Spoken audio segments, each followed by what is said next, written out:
Boa tarde, minha gente. Boa tarde. O Brasil é um país que não deixa de nos surpreender. Não é sempre temos surpresas. E esse atual governo parece que mais surpresas gosta de causar ainda. Eu agora, ao abrir aqui o computador, fui surpreendido com uma entrevista do atual diretor da Escola de Inteligência do Brasil, não é uma entrevista que ele concedeu à Folha de São Paulo, ao jornal Folha de São Paulo, onde existem algumas colocações que me surpreenderam, não é? Obviamente, o Marco Sepic, que é o diretor, ele tem um currículo excelente, doutor em relações internacionais, etc, etc. Mas talvez, pelo que ele demonstra na entrevista feita, parece que ele traz muito o purismo da academia para uma atividade que não comporta muito purismo, que é exatamente a atividade de inteligência, né? Onde, por definição, vai tratar com segredos e ações secretas, né? Então me surpreenderam as colocações do Dr. Marcos Sepic, né? Primeiro que ele penetra na área como se fosse o diretor da Agência Brasileira de Inteligência, não é? Que tem que discutir sobre as políticas nacionais, o que é o rol de assuntos de interesse do presidente da República, o que vai fazer a agência de inteligência. Como diretor da escola, obviamente, ele deveria se resumir, né, ao que é uma escola de inteligência, como faz, etc, etc. Mas muito bem, vou me basear nas declarações que ele fez, vou me basear no que está escrito, pelo menos na Folha de São Paulo, que a gente já não sabe no mundo de hoje se é verdadeiro ou se pode ser falsificação ou fake news. Né? Já que hoje a imagem que você está vendo, o movimento de lábios que você vê, não corresponde à realidade, é produto de inteligência artificial. Mas vamos lá. Ele aborda a questão da importância da atividade de inteligência, né, para alertar os dirigentes, o presidente da República, os decisores. Ok, quanto a isso não há dúvida. No passado era assim. E eu falo, deixa eu me apresentar, aliás, é uma falha muito grande. Eu fui diretor de contra-inteligência no antigo órgão que precedeu a ABIN. Né? Nós, o grupo de profissionais que atuávamos na época, trabalhamos, né, sob a chancela do então ministro general Alberto Cardoso, para a mudança, né, para a criação da ABIN. Né? Então, nós temos uma participação no que seria a visão que nós imaginamos, idealizamos para uma atividade de inteligência no Brasil, um país do porte do Brasil. Mas muito bem, então por isso me sinto talvez um pouco habilitado a falar. Alguns podem dizer que eu sou superado, e às vezes não é interessante você falar sobre as coisas do passado, mas às vezes o passado é que sinaliza o presente. Né? Então vejo coisas que eu digo, meu Deus, no meu tempo, ou pelo menos no que estudo ainda hoje da atividade de serviço de inteligência no mundo, parece que não é bem assim. Por exemplo, ele falando então da atuação da ABIN, né, na falha, o que seria a falha da atuação da ABIN, no que diz respeito aos episódios de 8 de janeiro. Né? Ora, pelo que tem sido divulgado pela mídia, pelo que tem sido aí colocado nos jornais e nas redes sociais, fica claro que a ABIN, ou pelo menos, se não é falsificação generalizada, que a ABIN alertou através do SISBIN, o Sistema de Inteligência, alertou todos os ministérios e as autoridades, principalmente aquela para a qual a ABIN deve mandar prioritariamente as suas análises e avaliações, que era o GSI, o Gabinete de Segurança Institucional. Ora, então, o que se diz e se publica é que foi divulgado, né? Foi divulgado, difundido para todos os órgãos a ameaça que tinha de vandalismo, a ameaça que estava ocorrendo e que deveria ocorrer em relação aos órgãos que foram invadidos e que, obviamente, foi perpetrada por uma malandragem de bandidos que ninguém pode efetivamente concordar, né? E que parece que hoje, pelos indícios que estamos verificando, um grupo de bandidos contratados para se filtrar entre os verdadeiros democratas que sempre, de forma ordeira, de forma respeitosa, estavam pelo menos clamando ou colocando seu ponto de vista, a sua insatisfação por um status, uma situação política que foi colocada no país. Né? Ora, então se diz o doutor Cipic que ela deve se preocupar em antever, né, preparar relatórios antevendo situações perigosas para o Estado Democrático de Direito, que virou agora boca mole para todo mundo, né, falar Estado Democrático de Direito, quando as estruturas desse Estado Democrático de Direito estão sendo corrompidas e corroídas por um poder, né, que quer sobrepairar sobre os outros, né? Mas muito bem, deixemos de lado por enquanto isso. Tá certo? Então, a ABIN cumpriu o seu papel, a agência cumpriu aquilo que lhe é obrigação. Agora, minha gente, de nada adianta o órgão de inteligência alertar o presidente e as principais autoridades do país se elas não querem saber daquilo e se elas, se a ser comprovado pela CPI agora que está em andamento, né, que elas, ou por omissão ou por conivência, concordaram com aqueles episódios, né, que seria muito mais grave. Né?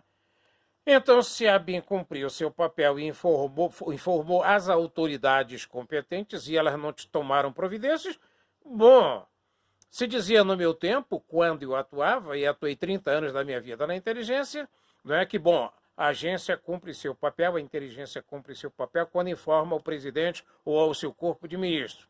Né? E aí ela não precisa fazer mais nada, eles é que decidem o que fazer.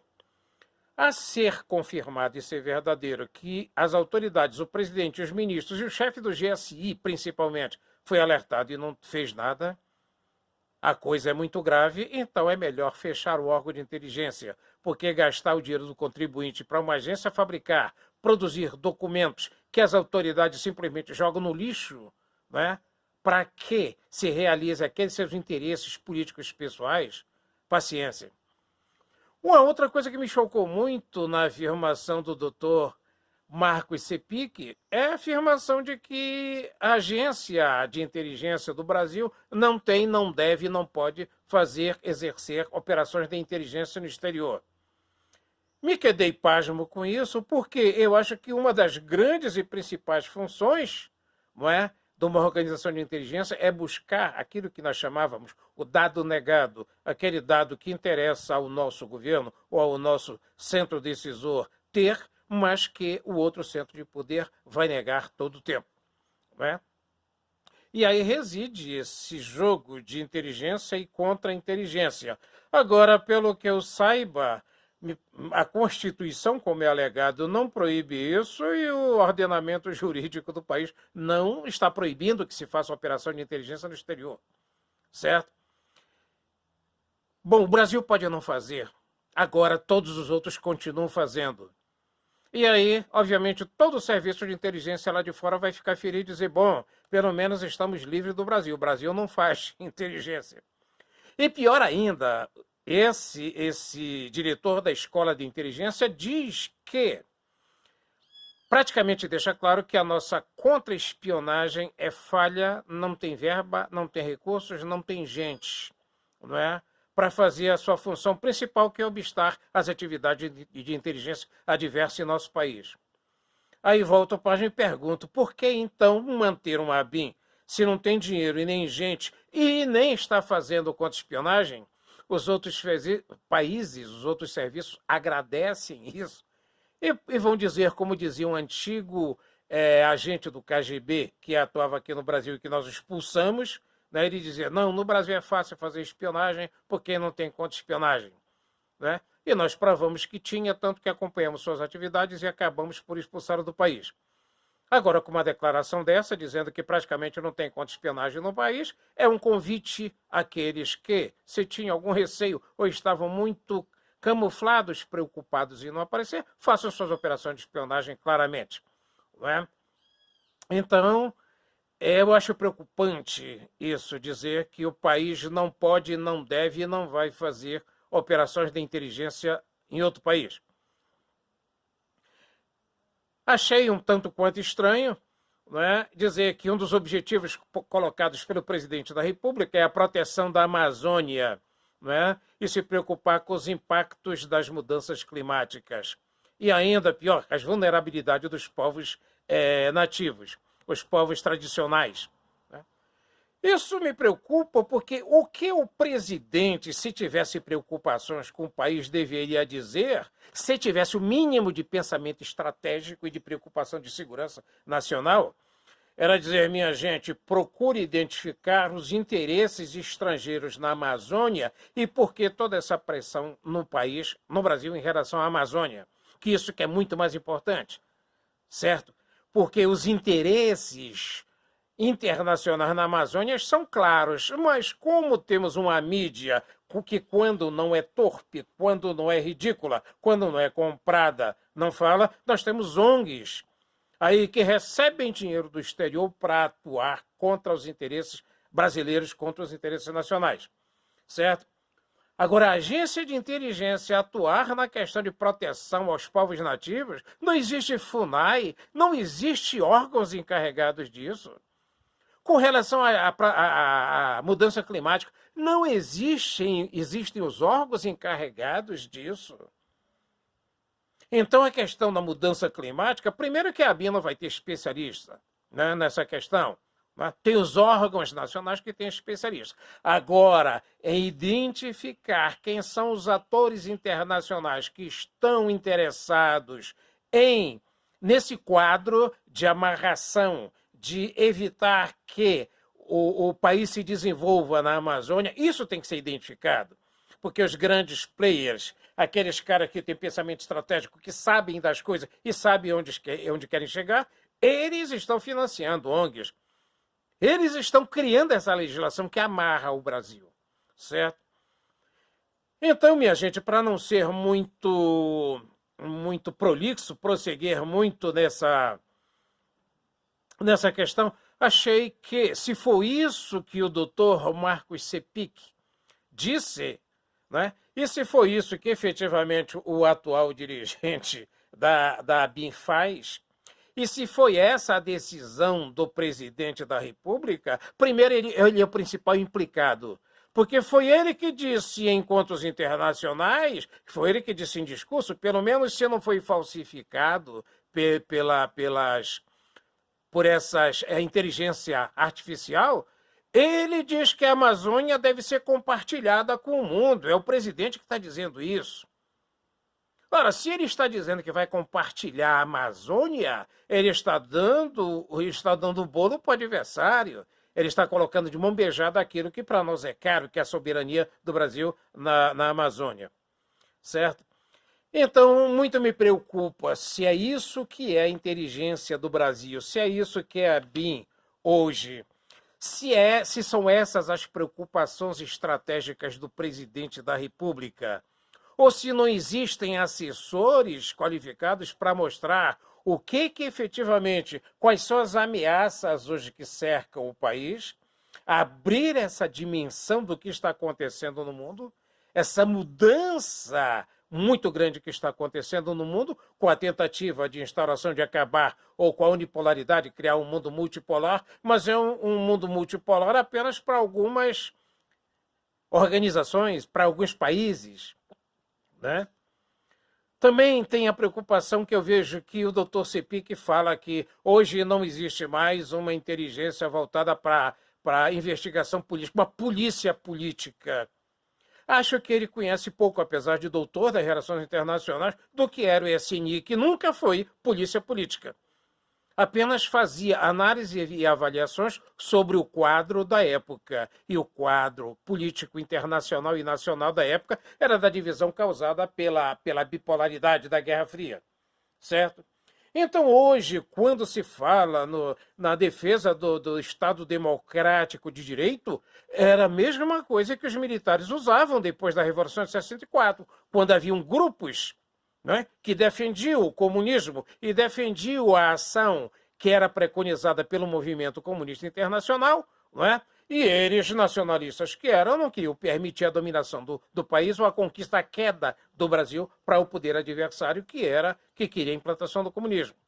Certo? Então, talvez os militares pensassem da mesma forma como pensam esses hoje, que estão no poder, certo? que a defesa do Estado Democrático de Direito quer dizer a defesa dos interesses dessa ideologia que está no poder hoje. Ou seja, se no passado quem fosse marxista, fosse guerrilheiro, fosse terrorista, era acompanhado, e isso não era função de polícia, certo? A Polícia Federal, as polícias faziam o seu trabalho e apenas o então SNI juntava essas informações e as levava ao chefe do executivo, que então fazia a sua política ou ordenava as suas ações, certo? Então hoje, como é outro grupo político com outra ideologia, a defesa do Estado Democrático de Direito representa o quê? Qualquer inimigo do Estado é quem estiver voltado para a ideologia contrária à sua. É qualquer cidadão que comungue ou concorde com as ideias de Jair Bolsonaro, com o ex-presidente. Qualquer um que defender ideias que contrariem a pretensão de dominação do país, certo? É colocado como um cidadão perigoso para a sociedade. Então, inversão total, ou seja, no passado, quem defendesse o então Estado de Direito, que poderia até não ser tão democrático ou de direito assim, mas era a defesa do Estado e da estabilidade social, foram combatidos, foram todo o tempo e são até hoje achincalhados e humilhados. Esse outro grupo agora se sente no pleno direito e total direito de fazer tudo a mesma coisa que fizeram, que foi feita na época do regime militar, no sentido inverso. E também querem calar as bocas e querem calar qualquer ação parlamentar que obste essas ações. Então, muito lamento, muito me preocupa se a inteligência, a Organização de Inteligência do Brasil, me guiar pelo que li nessa entrevista do senhor Dr. Marcos Sepic, oriundo da área acadêmica, com todo respeito à área acadêmica, mas que, nesse jogo sujo das relações internacionais, ninguém pode ser santo, ninguém pode ser inocente, ninguém pode ser bobo, ninguém pode ser... Deixemos para lá e encerremos por aqui. Até logo, um abraço a todos.